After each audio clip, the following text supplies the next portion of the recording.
ఒకప్పుడు నా అన్వేషణ యూట్యూబర్ అన్వేష్ వీడియోలంటే ఒక క్రెడిబిలిటీ ఉండేది. కానీ ఈ బెట్టింగ్ యాప్ వ్యవహారంలో నోటికొచ్చినట్టు పేలుతూ సోషల్ మీడియా సెలబ్రిటీలను పర్సనల్ అటాక్ చేస్తూ వాళ్ల గురించి నీచంగా మాట్లాడుతున్నాడు. వాళ్ల తల్లి, చెల్లి, భార్య, పిల్లల గురించి పరమ అసహ్యమైన కామెంట్స్ చేస్తున్నాడు అన్వేష్. తానొక్కడే సంపాదించుకొని ఎదగాలి కానీ వేరే వాళ్ళెవరూ కూడా సంపాదించుకోకూడదు, వాళ్ళు పాపులర్ కాకూడదు అన్న చందంగా రోజుకో సోషల్ మీడియా సెలబ్రిటీ గురించి వీడియో చేయటం, వాళ్ళని జైల్లో వేసినట్టుగా ఓ తంబ్ పెట్టటం, అన్ని కోట్ల స్కామ్, ఇన్ని కోట్ల స్కామ్ అంటూ వరుస వీడియోలతో మిలియన్ల వ్యూస్ సంపాదిస్తున్నాడు అన్వేష్.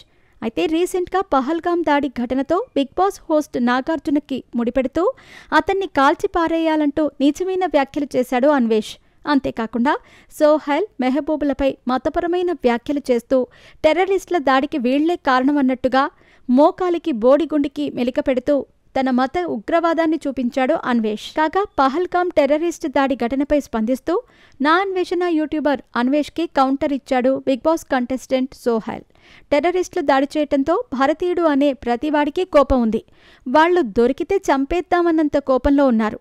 కానీ వాడెవడో అటాక్ చేస్తే యూట్యూబ్లో నా పేరు, మెహబూబ్ పేరు, ఇమ్రాన్ పేర్లు పెట్టి మమ్మల్ని ఉగ్రవాదులు అని అంటున్నాడు. ఒక భారతీయుడు ఇంకో భారతీయుడి గురించి ఇంత దారుణంగా మాట్లాడుతున్నాడు.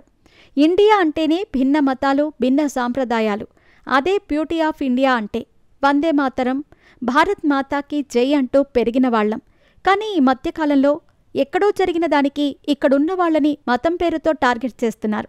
బెట్టింగ్ యాప్ గురించి నన్ను తిట్టు, పడతాను, కానీ దానికి ఉగ్రవాదానికి లింక్ పెట్టి మమ్మల్ని ఉగ్రవాదులు అని అంటున్నారు. ఆ మాట అనటం నాకు చాలా బాధ కలిగిస్తుంది. కానీ వాడెవడో నన్ను ఉగ్రవాది అన్నంత మాత్రాన నేను ఉగ్రవాదిని కాదు. నేను ఇండియన్ ముస్లిం అని గర్వంగా ఫీల్ అవుతున్నా. నేను భారతీయుడిగా పుట్టినందుకు గర్వపడుతున్నా. కులం, మతం లేకుండా పెరిగినవాణ్ణి. నేను శివుడికి పాలాభిషేకం చేశాను.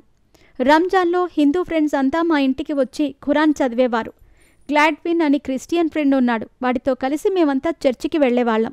కొండగట్టుకు వెళ్లి పూజలు చేశాం. అలాంటి వాతావరణంలో పెరిగిన ముస్లింని నేను. అలాంటి నన్ను పట్టుకుని ఉగ్రవాది అంటున్నావు. ఒక ఇండియన్ అయ్యుండి మరో ఇండియన్పై ఉగ్రవాది ముద్ర వేస్తున్నావు. నీకు యూట్యూబ్ ఛానల్ ఉంది కదా అని చెప్పి ఇష్టం వచ్చినట్టుగా మాట్లాడుతున్నావు.